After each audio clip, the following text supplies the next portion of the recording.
Welcome back dear children. हम arithmetic progression कर रहे थे और अब उसी को हम कंटिन्यू करेंगे। आर डी शर्मा से मैं आपको अरिथमेटिक प्रोग्रेशन समझा रहा हूं। एक्सरसाइज 5.4 है जो हम कर रहे हैं।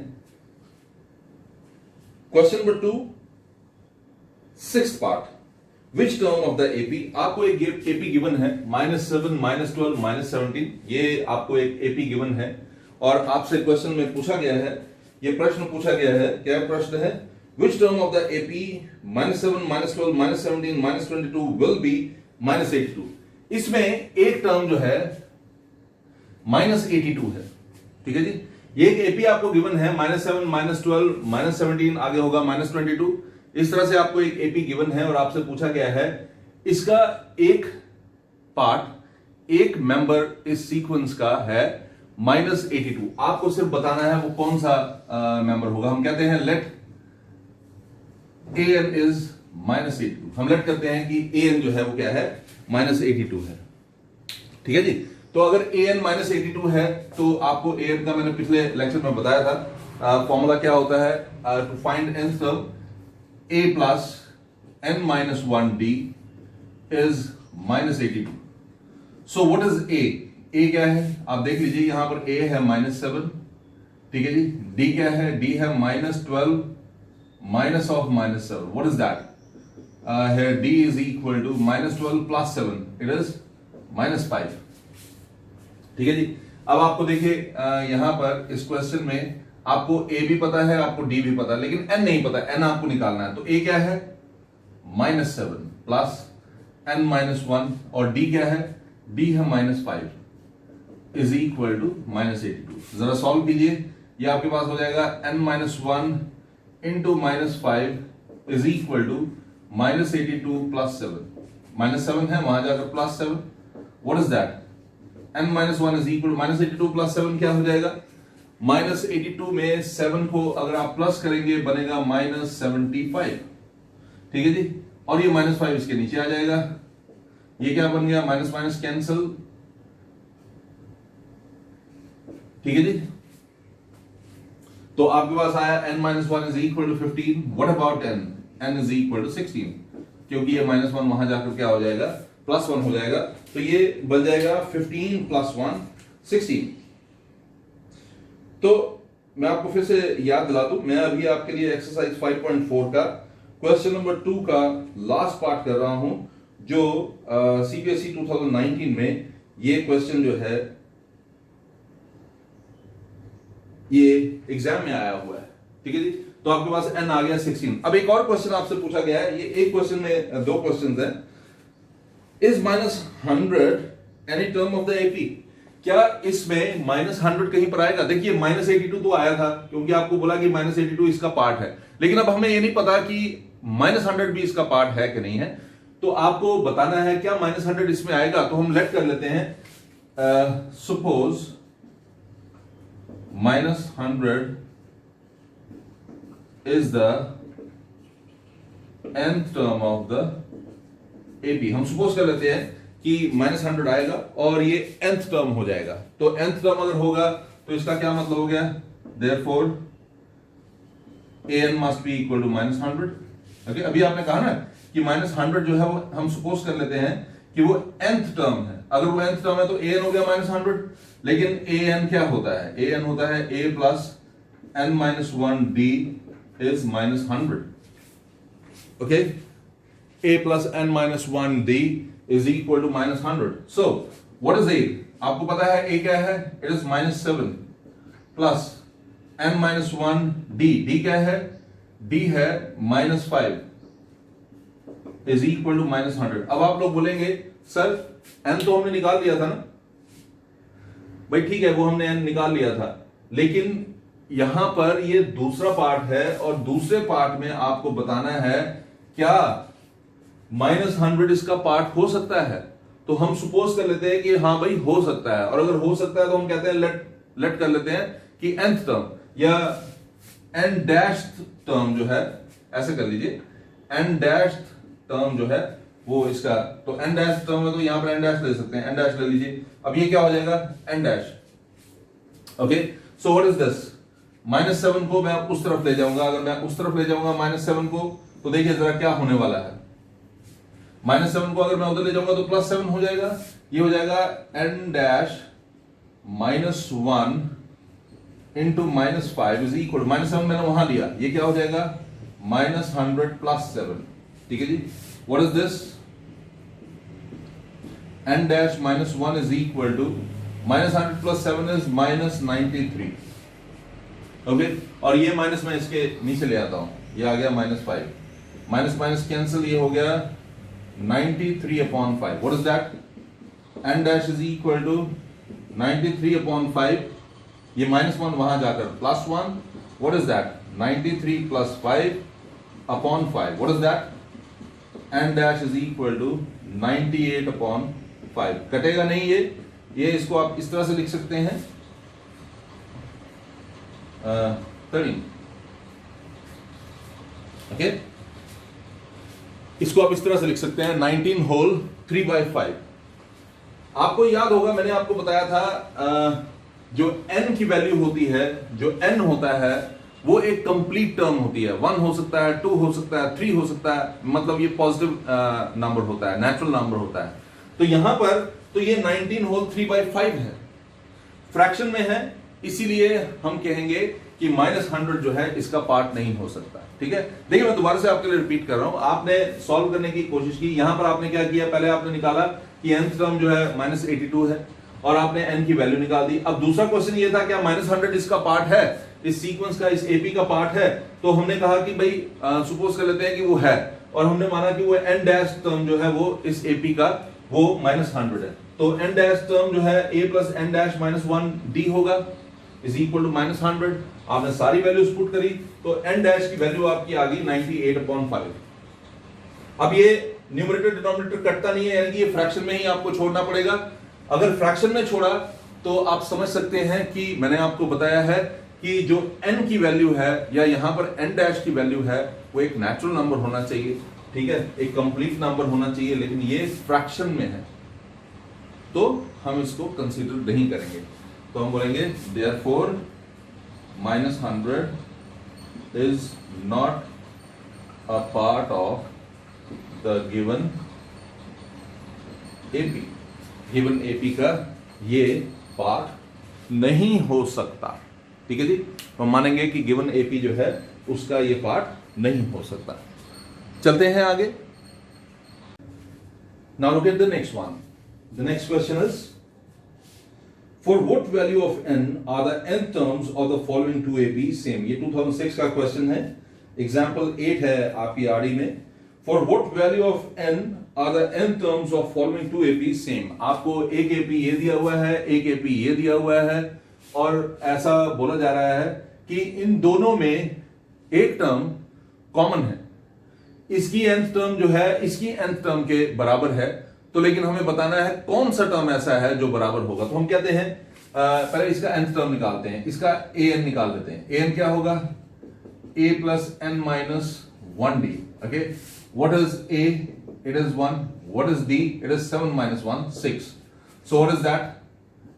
an is going to be 1 plus n minus 1 6. What is that?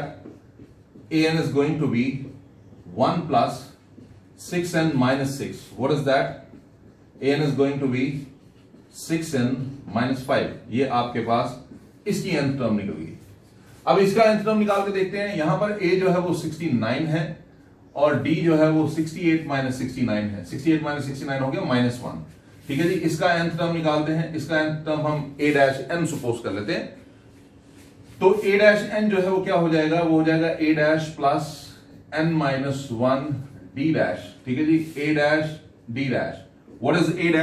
a' क्या है जरा देख लीजिए।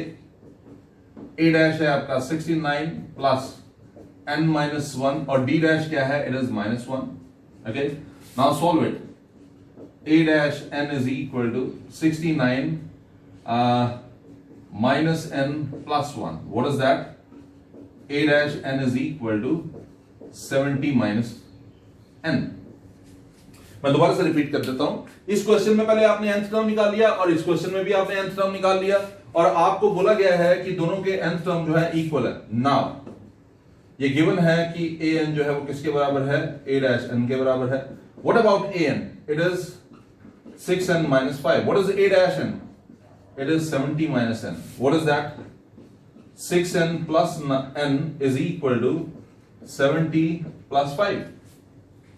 ठीक है जी, 6n plus n is equal to 70 plus 5. So ये क्या बनने जा रहा है आप देख लीजिए। It is going to be, फिर से एक बार आप देखिए, आपके पास an की वैल्यू जो है वो क्या आ गई, 6n minus 5 आ गई, और a dash n जो है वो आ गया आपका 70 minus n, और आपको बोला है 6n minus 5 जो है 70 minus n के बराबर है। तो 6n minus 5 is equal to 70 minus n, इसका मतलब है 6n plus n is equal to 70 plus 5. What is that? 7n is equal to 75. आपके पास 7n जो है वो 75 आएगा। तो अब देखते हैं, इसका मतलब है आपके पास n जो है वो क्या आ गया, 75 by 7. What is that? 712. ठीक है, ये आपके पास आ गया। अब मैं क्वेश्चन एक बार फिर से रिपीट कर देता हूं। For what value of n are the n terms of the following two APs same? दोनों केसेस में n की किस वैल्यू के लिए an और a dash n सेम होंगे? यहां पर आप देखिए n की वैल्यू जो है वो फ्रैक्शन में आ गई। इसका क्या मतलब है? There is no value of n for which the two APs will have same term. तो यहां पर n की वैल्यू फ्रैक्शन में आ गई। अगर फ्रैक्शन में नहीं आई होती, सपोज करिए 12 आ जाता है, 10 आ जाता है, 15 आ जाता है, तो हम कहते हैं कि जो भी नंबर आता है हम कहते हैं उसके लिए an और a dash n जो है वो सेम होंगे। ठीक है, लेकिन सिंस यहां पर फ्रैक्शन में आ गया तो हम कहेंगे there is no value of n for which an is equal to a dash n। ठीक है, कोई भी वैल्यू ऐसी नहीं होगी जिसके लिए an जो है वो a dash n के बराबर होगा। कोई भी वैल्यू ऐसी नहीं होगी जो यहां पर इस जो गिवन है उसको सेटिस्फाई कर सकेगा कि nth टर्म जो है वो इक्वल होंगे। Now look at the next one. ये एक्सरसाइज का क्वेश्चन है, और एक्सरसाइज जैसा मैं आपको पहले बोल चुका हूं 5.4 है, और एक्सरसाइज 5.4 में ये 26th क्वेश्चन है। Which term of the AP 3, 10, 17, ये आपको एक AP दिया हुआ है 3, 10, 17, और प्रश्न में आपसे पूछा गया है, क्वेश्चन में आपसे पूछा गया है which term of the AP 3, 10, 17 will be 84 more than 13th term. कौन सा टर्म इसमें ऐसा होगा जो which is 84 more than 13th term होगा? मतलब ये कि अगर 13th टर्म में मैं 84 ऐड कर दूंगा तो कौन सा टर्म बनेगा, आपको ये बताना है। ठीक है जी, तो हम कहते हैं यहां पर देखिए a क्या दिया हुआ है, 3 दिया हुआ है, d क्या दिया हुआ है, 10 minus 3 इट इज 7। ठीक है जी, हम कहते हैं let an be the required term. तो इसका मतलब है an जो है it is 84 more than 13th term हो जाएगा। आपको क्वेश्चन में क्या पूछा गया, मैं रिपीट कर देता हूं आपके लिए।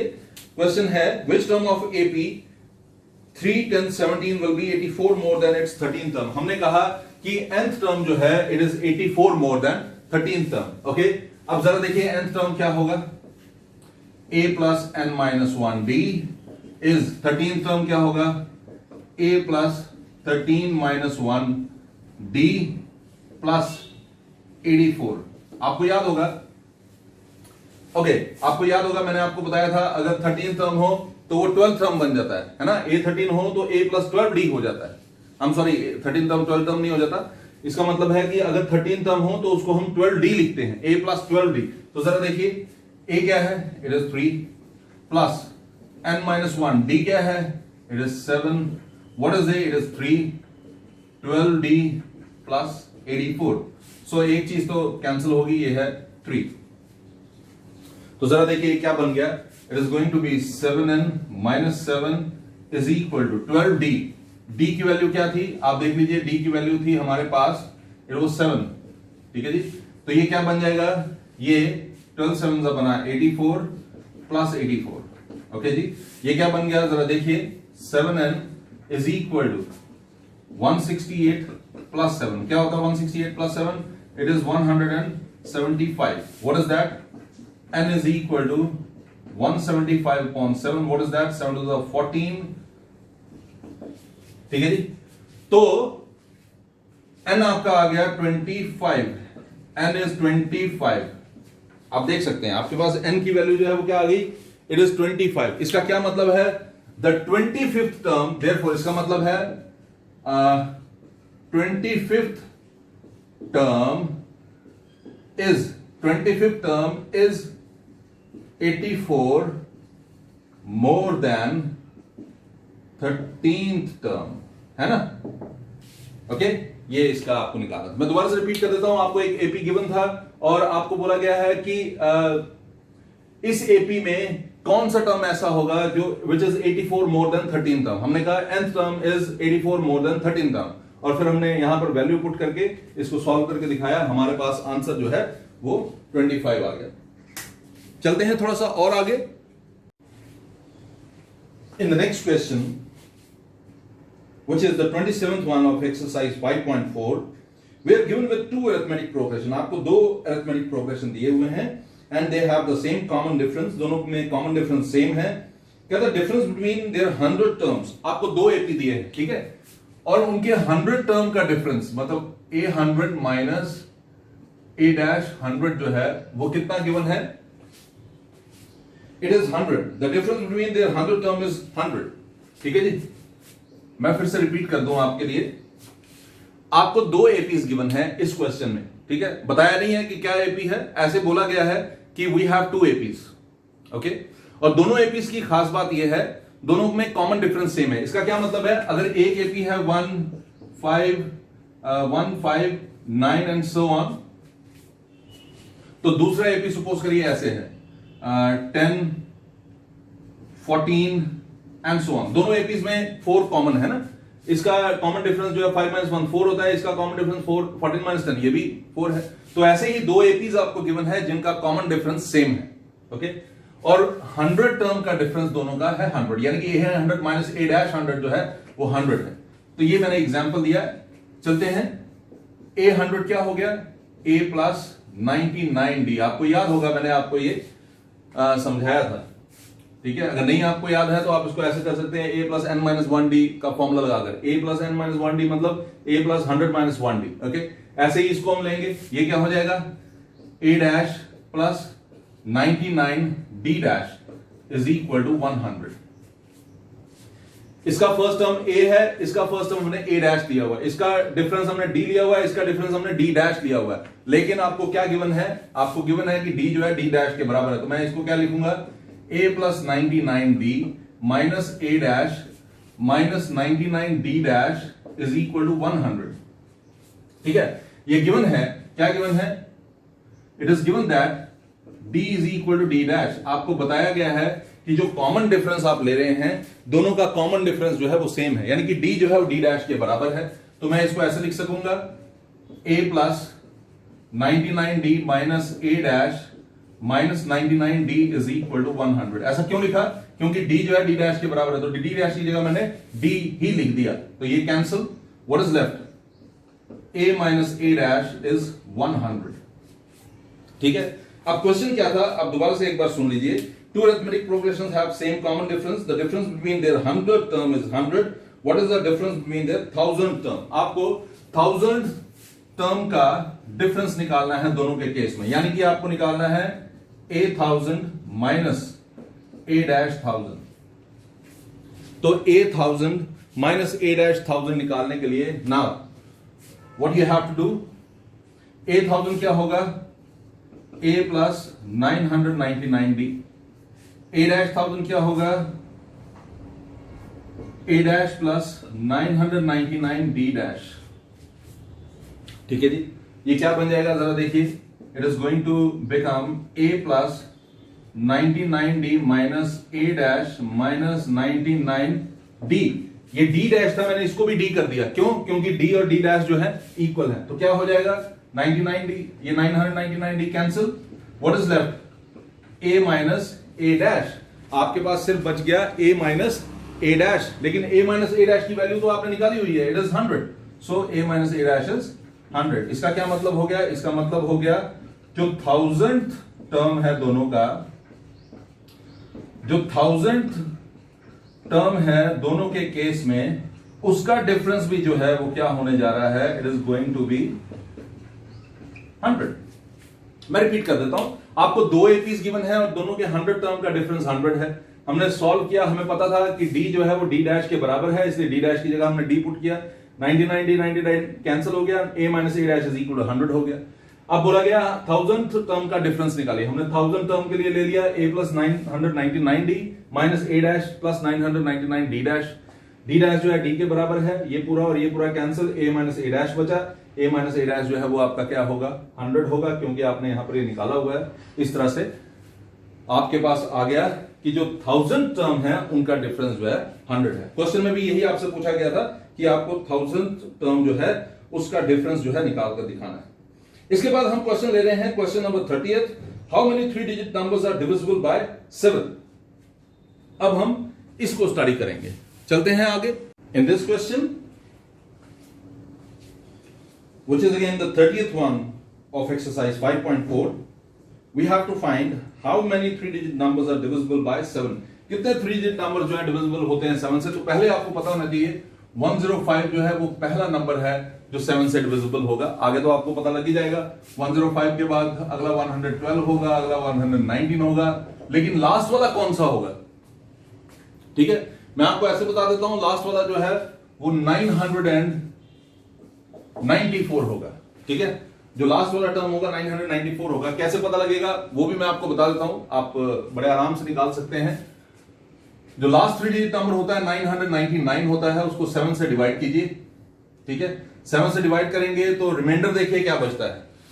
मेरे ख्याल में रिमाइंडर इसका बचना चाहिए 5। ठीक है जी, यहां पर रिमाइंडर आप देखिएगा, रिमाइंडर जो है आपका वो 5 बच जाएगा। 999 में से 5 को माइनस कीजिएगा, आपके पास 994 जो है वो आ जाएगा। ठीक है, या यहां पर जो क्वोशंट होगा उसको अगर 7 से मल्टीप्लाई करेंगे तो भी आप समझ सकेंगे कि आपके पास 994 आ जाएगा। यहां पर रिमाइंडर तो 5 बच रहा है, यहां पर क्वोशंट जो है 142 होगा। आप करके देखिएगा, आपको पता लग जाएगा। खैर, तो लास्ट वाली टर्म जो है 994 होगी। ये 3 डिजिट नंबर्स हैं जो 7 से डिवाइड होते हैं। ये पहला 3 डिजिट नंबर है जो 7 से डिवाइड होता है, और ये लास्ट वाला 3 डिजिट नंबर है जो 7 से डिवाइड होता है। यानी कि a आपके पास क्या हो गया? इट इज 105, और d तो आपको बता दिया गया है कि वो 7 है। ओके, अब क्वेश्चन क्या है? कहता है how many 3 digit numbers are divisible by 3। तो कितने 3 डिजिट नंबर जो हैं वो डिविजिबल बाय 7 हैं? कितने 3 डिजिट नंबर जो हैं वो 7 से डिविजिबल हैं? हम कहते हैं कि n 3 डिजिट नंबर जो है वो डिविजिबल बाय 7 है। यानी कि मैं 994 को nth टर्म मान लेता हूं, तो an हो गया यहां पर 994, a plus n minus 1 d हो गया 994। What is a? a क्या है? 105 plus n minus 1। What is d? d क्या है? 7 है, इज 994। ठीक है जी, what is that? 7n minus 7 is 994 minus 105। ठीक है जी, what is this? 7n is equal to, ये देखिए, ये करके देखिए, ये आपके पास बनने वाला है 14 में से 5 गया 9, 8, 8, और ये 7 उधर चला जाएगा, plus 7। what is that? 7n is 896। what is that? n is equal to 896 upon 7. What is that? 7 1 is 7, 1 9, 7 2 is 14, 5 6। ठीक है जी, तो 8 सर, तो n की वैल्यू जो है आपकी 128 आ गई। ये जो मैं आपको क्वेश्चन करवा रहा था, ये 30th क्वेश्चन है, और 30th क्वेश्चन में पूछा क्या गया है? How many 3 digit numbers are divisible by 7।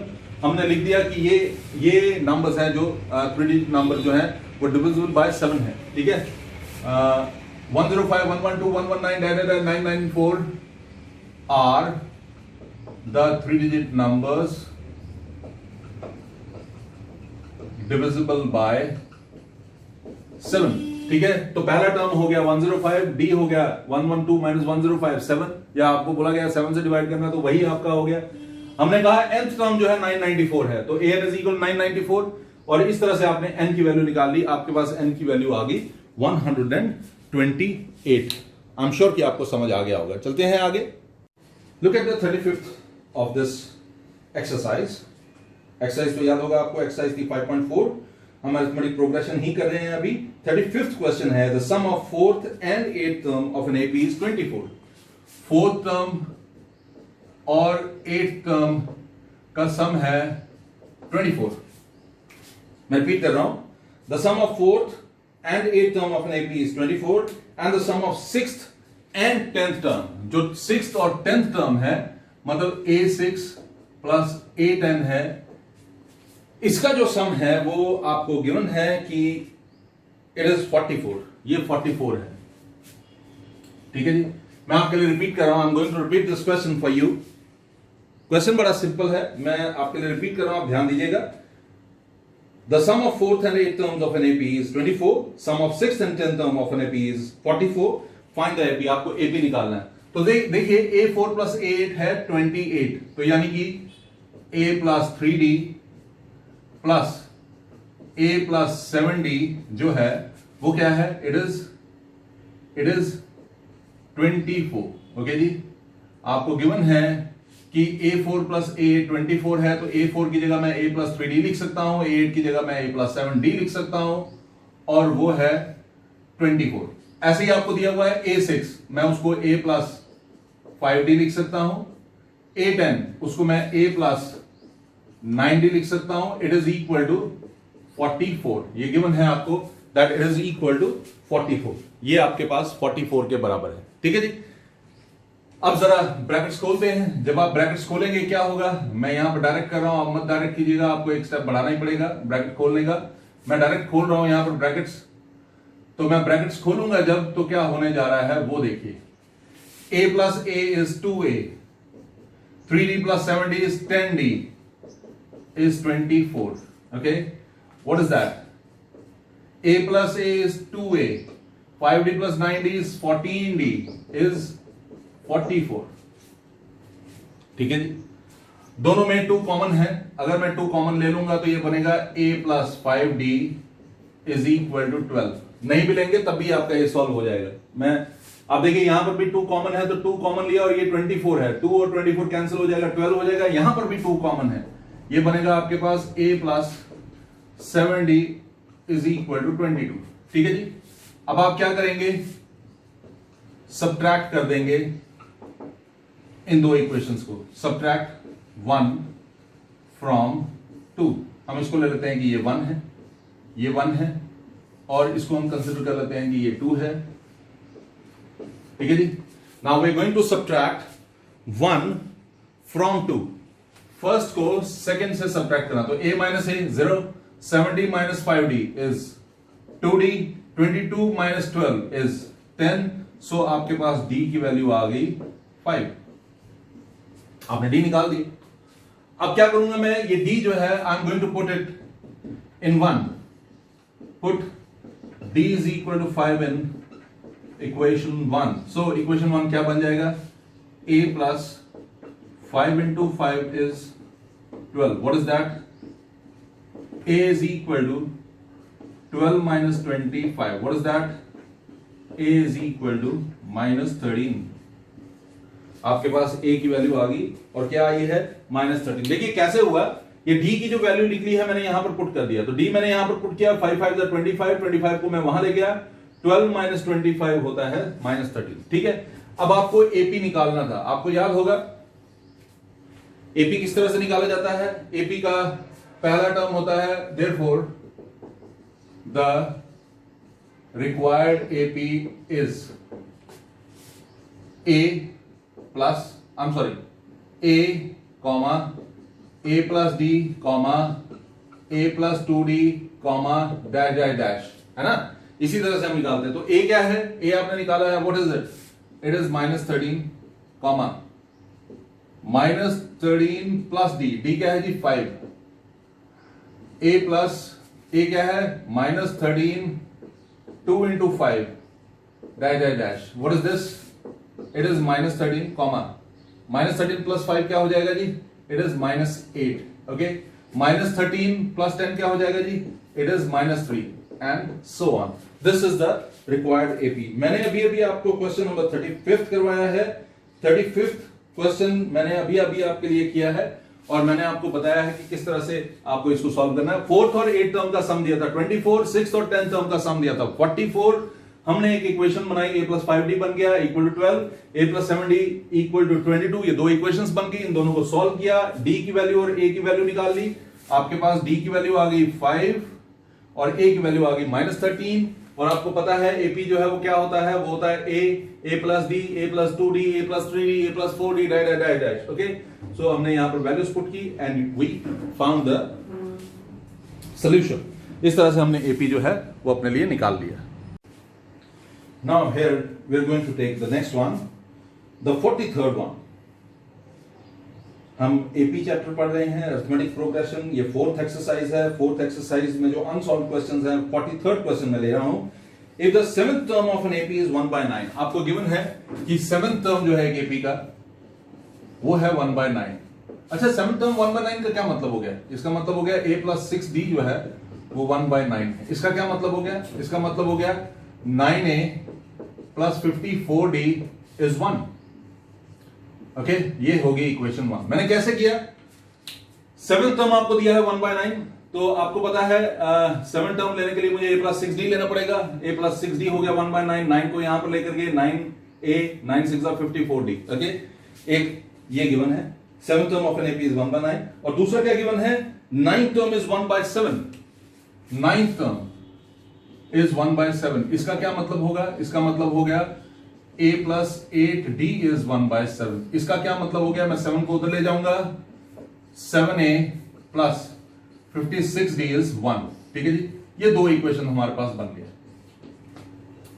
ये हमारे पास दो इक्वेशंस बन गए. अब मैं क्या करने जा रहा हूं आप वो देखिए. मुझे करना क्या है? I am suppose to find the 63rd term. मुझे 63rd टर्म निकालनी है, लेकिन 63rd टर्म निकालने के लिए पहले मैं क्या करूंगा? इन दोनों इक्वेशंस को सॉल्व करूंगा. ये दोनों लीनियर इक्वेशंस हैं, दोनों को मैं सॉल्व करूंगा. तो कैसे सॉल्व करेंगे? कोई भी मेथड आप अप्लाई कीजिए, आप किसी भी तरह से इसको सॉल्व कर सकते हैं. मैं क्या करने जा रहा हूं आप देखिए. मैं इस पूरे को 7 से मल्टीप्लाई करूंगा, इस पूरे को 9 से मल्टीप्लाई करूंगा और फिर दोनों को सब्ट्रैक्ट कर दूंगा. तो जब मैं सब्ट्रैक्ट कर दूंगा, आगे ये आपको खुद करना है. You have to try it yourself. मैं सिर्फ बता रहा हूं किस तरह से आपको सॉल्व करना है. दो लीनियर इक्वेशन आपको मिल गई है. एक ये इक्वेशन है, एक ये इक्वेशन है. दोनों को आपने सॉल्व करना है और आपने पहले d की वैल्यू निकालनी है, फिर आपको a की वैल्यू मिल जाएगी. ओके, d की वैल्यू देखिए यहां पर क्या आएगा और d की वैल्यू फर्स्ट में पुट कीजिए तो आपके पास a की वैल्यू आ जाएगी. आपके पास a की वैल्यू आ गई, आपके पास d की वैल्यू आ गई और आपको बोला गया है आपको 63rd टर्म निकालना है. और 63rd टर्म तो आपको पता है a plus 62d होने वाला है.